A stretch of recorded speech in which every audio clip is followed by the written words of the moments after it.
On est en 1970 et des dizaines de milliers d'ouvriers tracent une ligne de chemin de fer en plein cœur de la savane. Leur objectif est de relier le port de Dar es Salaam en Tanzanie jusqu'à Kapirimposhi en Zambie. Ce projet, il s'appelle Tazara et il mesure plus de 1800 km. C'est un monstre d'ingénierie et ce projet, il tombe très bien, notamment pour la Zambie qui vient de gagner son indépendance du Royaume-Uni. C'est une période pleine d'espoir, de liberté et surtout, c'est une super occasion d'ouvrir de nouvelles routes commerciales. Pour réaliser tout ça, 40 000 ouvriers s'activent sans relâche. Mais ils sont pas seuls. Ils sont rejoints par la République populaire de Chine, qui envoie des dizaines de milliers de travailleurs et finance une grande partie du projet qui coûtera l'équivalent de 3 milliards d'euros. Alors, c'est super généreux de la part de la Chine, mais pourquoi ils ont fait ce cadeau ?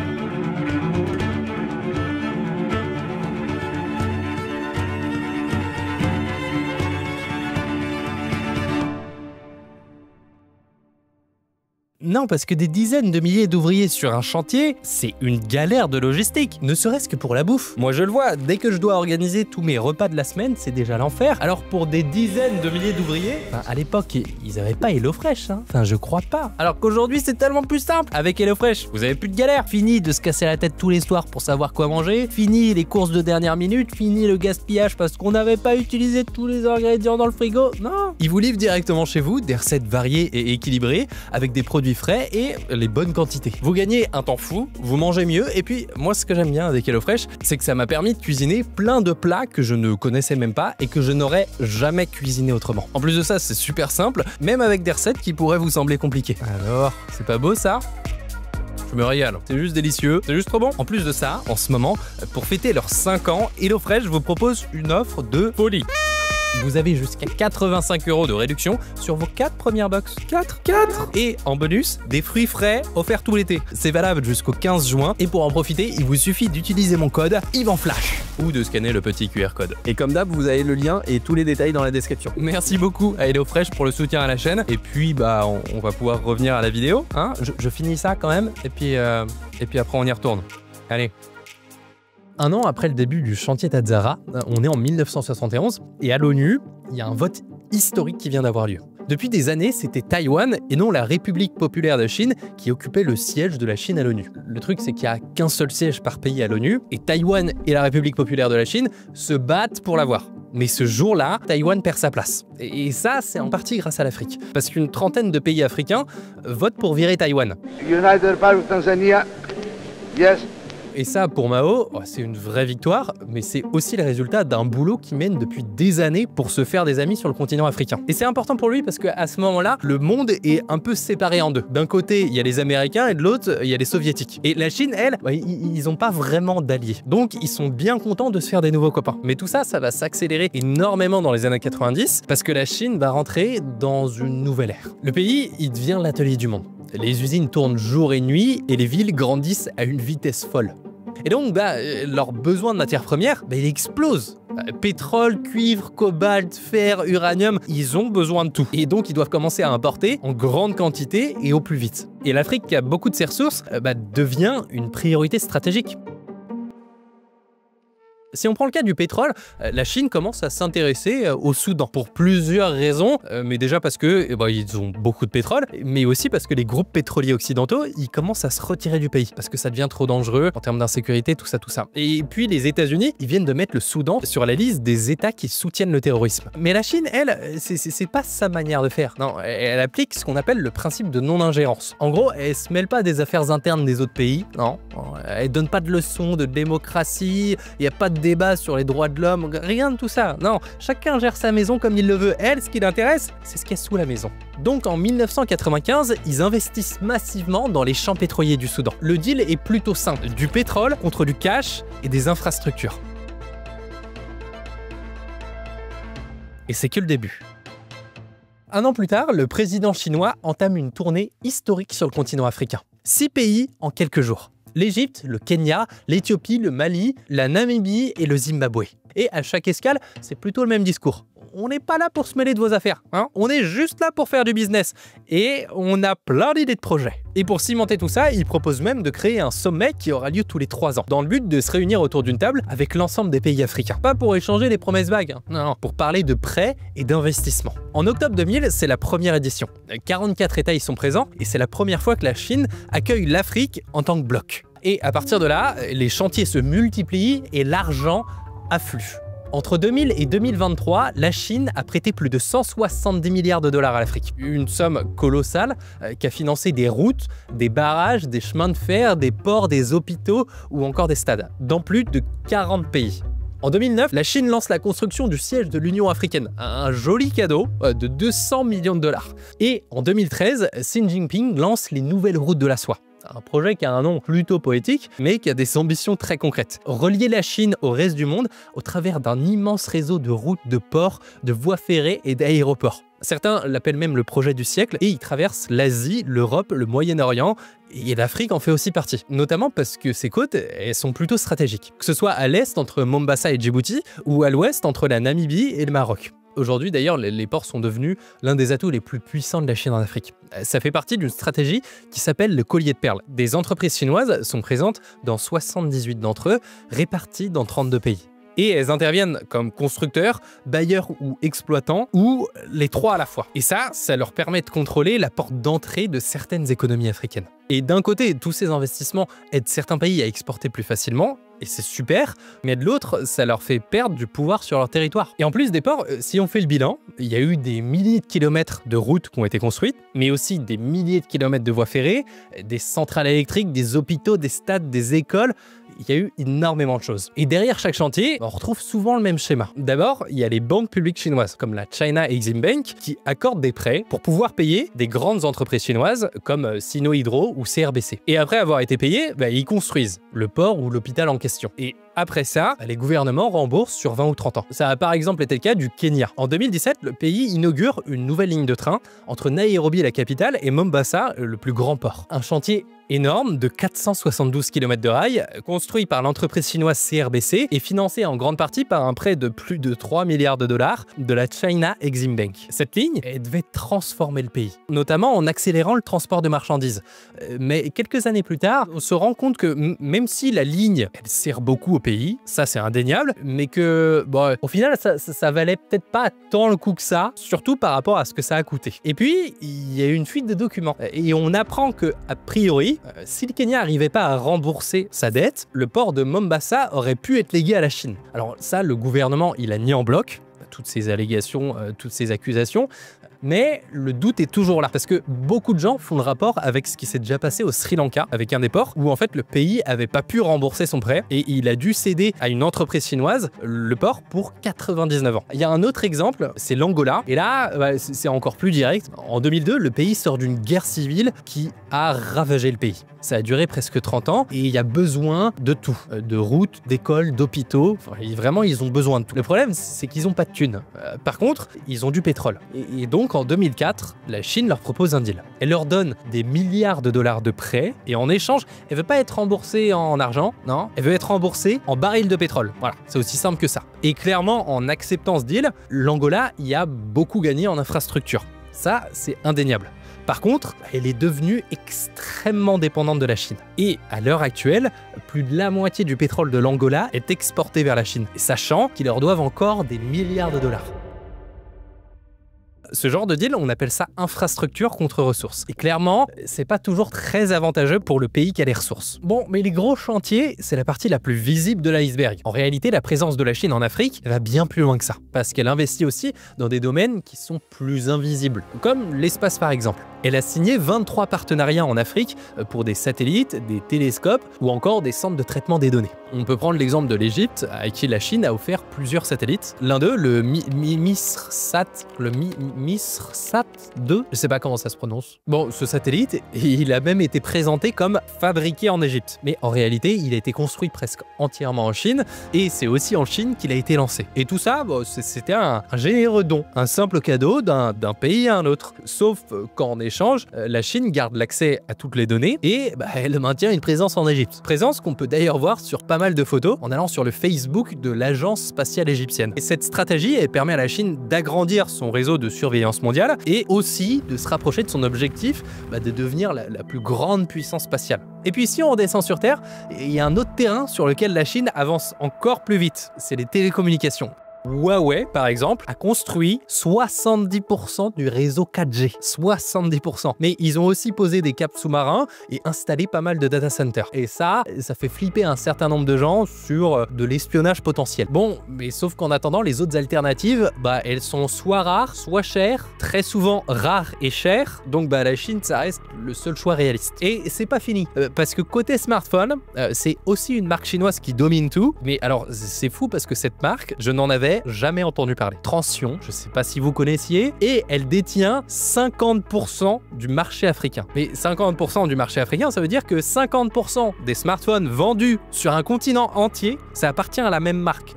Je suis pas sûr que ça existe quelque part ailleurs. Vraiment. C'est ouf quand même. Mais c'est toujours pas fini, parce que y a la télé aussi, avec l'opérateur StarTimes. Là, au montage, tu mets des petites étoiles. Hein. Et StarTimes, c'est utilisé par des millions d'utilisateurs dans plus de 30 pays. Et encore une fois, c'est super, parce que ça donne l'accès à la télé à des millions de gens, vraiment. Mais à côté de ça, il y a aussi des vraies questions sur le contrôle des programmes qui sont diffusés, parce que ça pourrait être utilisé pour influencer l'opinion publique, notamment envers la Chine. Et là, on rentre dans ce qu'on appelle le soft power. Et ça n'a rien à voir avec les Power Rangers. Pas du tout la même chose. Non, non, non. Le soft power, c'est l'art d'influencer via la culture, le divertissement, les marques, etc., plutôt que par la force. Sans la castagne. Pour les États-Unis, ça passe par Netflix, McDonald's ou encore les jeux vidéo. Et pour le coup, la Chine a mis les moyens en Afrique. Déjà, sur le plan diplomatique, la Chine, elle a des ambassades dans 53 pays africains sur 54. Le seul qui manque, c'est l'Eswatini. Et en fait, ils ont le malheur de considérer Taïwan comme un État. Et ça, Winnie l'ourson, il aime pas. Hein, il aime pas. Donc, pas d'ambassade. Et privé de dessert. Ah bah si.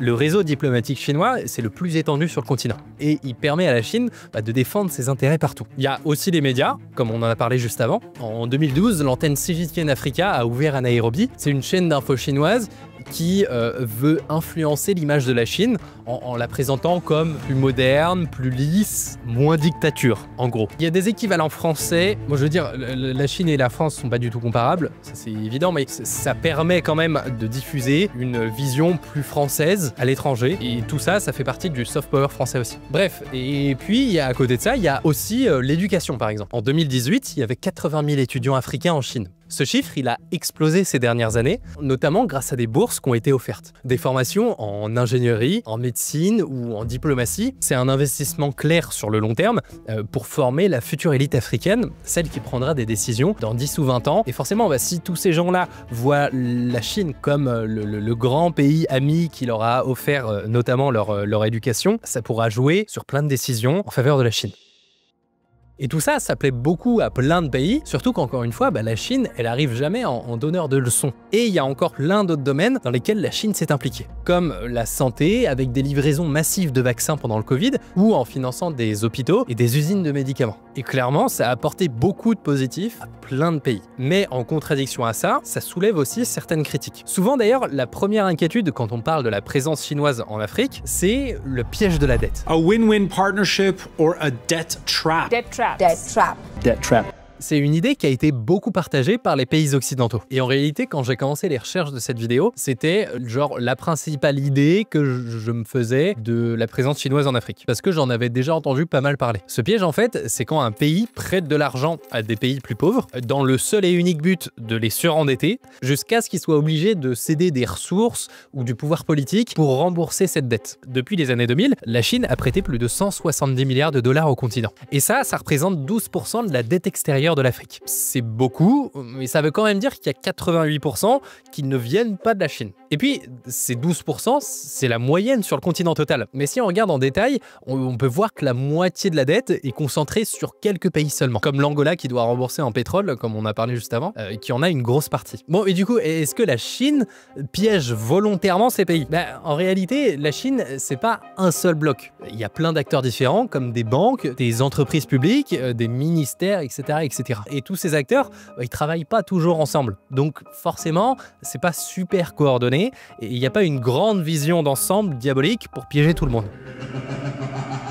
Mais ça veut pas dire qu'il n'y a pas de problème, parce que même si le piège de la dette est pas forcément voulu, dans certains cas, ça arrive vraiment. Et des pays pauvres s'endettent à fond pour des projets lancés à la va-vite et pour au final se retrouver coincés. Mais à côté de ça, il y a des pays qui gèrent mal leur argent. Et il y a aussi certains pays où la corruption est présente. C'est évidemment pas le cas de tous les pays, mais ça existe.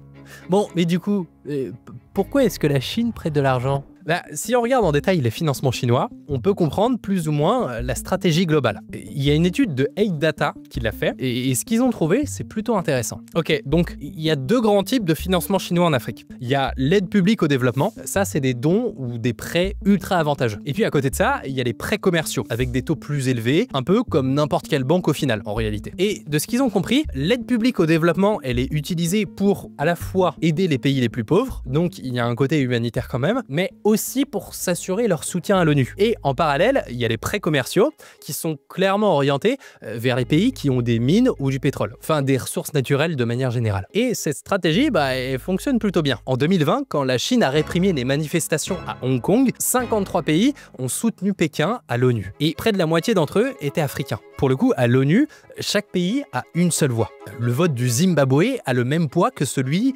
des États-Unis. Donc, si vous voulez vous faire des alliés, c'est juste plus simple et moins cher d'aller vers des pays qui crèvent de faim. Et encore plus si certains de ces pays sont corrompus. Bon, mais pour revenir à la dette des pays africains, c'est quand même important de regarder les 88% restants. Parce qu'en réalité, une bonne partie est liée aux États-Unis et à l'Europe. Comme avec la Banque mondiale et le Fonds monétaire international. Leur but, eux, c'est d'aider les pays à se développer en leur prêtant de l'argent à des taux très bas. Et en échange, ils imposent certaines conditions. C'est parfois critiqué dans la manière dont c'est fait, mais l'intention de départ, elle est plutôt bonne. Et ça représente 39% des dettes africaines. Mais il y a aussi les créanciers privés, qui sont des banques ou encore des fonds d'investissement comme JP Morgan ou BlackRock. Et ils détiennent 35% des dettes. Et eux, ils rigolent pas. Et ils sont pas là pour faire de cadeaux. Et en réalité, c'est souvent ces créanciers privés qui verrouillent les pays dans un vrai piège de la dette. Bon, la Chine fait pas de cadeaux non plus, mais son rôle est vraiment moins important que ce qui est souvent dit. Mais au-delà des dettes, il y a une critique plus large sur la présence chinoise en Afrique qui pourrait être une nouvelle forme de colonialisme. Beaucoup de chantiers sont réalisés par des entreprises chinoises avec du matériel chinois et même des ouvriers venus de Chine. Résultat, ça crée pas vraiment d'emplois dans le pays. Les camions, les raffineries, tout est aux Chinois. À la fin de la boucle, les acheteurs, c'est toujours eux. Tout le business de la région est aux mains des Chinois. Et puis, la Chine, elle est aussi très présente dans la politique africaine. D'ailleurs, vous vous souvenez du siège de l'Union africaine que la Chine avait généreusement offert, la construction avait coûté 200 millions de dollars. Super cadeau. Je veux dire, bonne patte, Xi Jinping. Vraiment bonne patte. Et ce bâtiment, il sert à accueillir tous les sommets africains. Donc c'est vraiment un haut lieu de la diplomatie africaine. Vous allez voir, c'est rigolo. En fait, en 2017, les informaticiens du bâtiment, ils comprennent pas trop. Ils comprennent pas trop parce que toutes les nuits, les serveurs, ils sont étrangement saturés. Toutes les nuits, entre minuit et 2h du matin. C'est très précis et ça n'a aucun sens. Parce que les bureaux, ils sont vides. Il y a personne qui utilise son ordinateur là. Donc pourquoi est-ce que les serveurs sont saturés? Les informaticiens, ils comprennent pas trop, alors ils creusent. Ils creusent et puis ils se rendent compte que, bizarrement, l'entièreté des données est envoyée chaque nuit sur un serveur à plus de 8000 km de là, à Shanghai. C'est bizarre quand même. Du coup, ils font le lien parce que les généreux chinois, ils avaient offert le bâtiment avec des serveurs flambant neufs, dans lequel ils avaient mis des backdoors pour pouvoir y accéder chaque nuit. C'est pas fini. Après ça, ils se sont rendus compte que le bâtiment, il était truffé de micros parce qu'il y en avait sous les bureaux et il y en avait aussi dans les putains de murs. Et c'est même pas fini parce que une fois qu'ils se sont rendus compte de ça, évidemment, ils ont voulu changer tous les serveurs. Et c'est ce qu'ils ont fait. Et à ce moment-là, la Chine, elle a gentiment proposé de configurer ces nouveaux serveurs. Dis-moi pas que c'est pas vrai! Grand prince, c'est vraiment généreux de leur part. Ah, bonne patte Xi Jinping.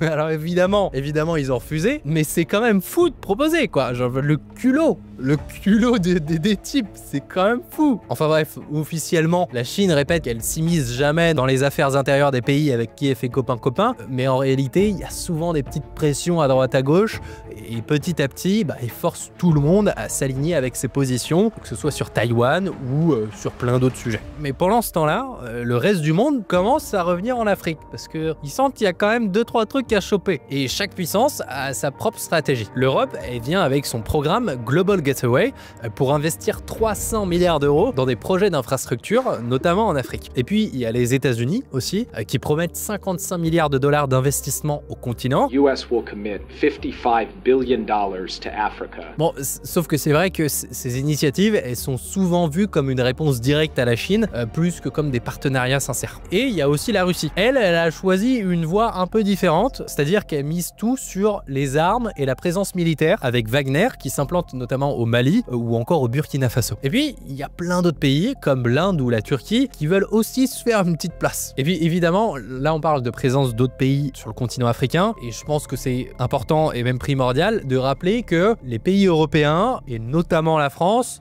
ils ont un passé colonial un peu lourd, très lourd même. La France a exploité plein de pays africains pour exploiter leurs ressources, avec tout ce qui va avec, répression violente, travail forcé, des soutiens à des régimes autoritaires, de la corruption avec des valises pleines de cash. Et puis, il y a évidemment la présence d'entreprises françaises, comme Total Energy, Orano ou Bolloré, avec à chaque fois des scandales de corruption, de pollution ou de conditions de travail dangereuses. Si on prend le groupe Bolloré par exemple, il a longtemps contrôlé des ports stratégiques, souvent en échange de pots de vin ou de manipulation de campagnes électorales. Et puis il y a Orano aussi, anciennement Areva, qui a créé un max de pollution radioactive avec ses mines d'uranium. Je veux dire, on parle quand même de millions de tonnes de déchets radioactifs. Alors ouais, la Chine cherche à s'imposer en Afrique, ça, il n'y a aucun doute. Mais au fond, ce qu'elle fait aujourd'hui est pas si différent de ce que la France, l'Europe ou les États-Unis ont fait par le passé et continuent parfois de faire. Sauf que maintenant, beaucoup de pays africains en ont marre. Ils veulent se développer tout en gardant le contrôle. Et forcément, ça plaît pas à tout le monde. Mais peut-être que les règles sont en train de changer.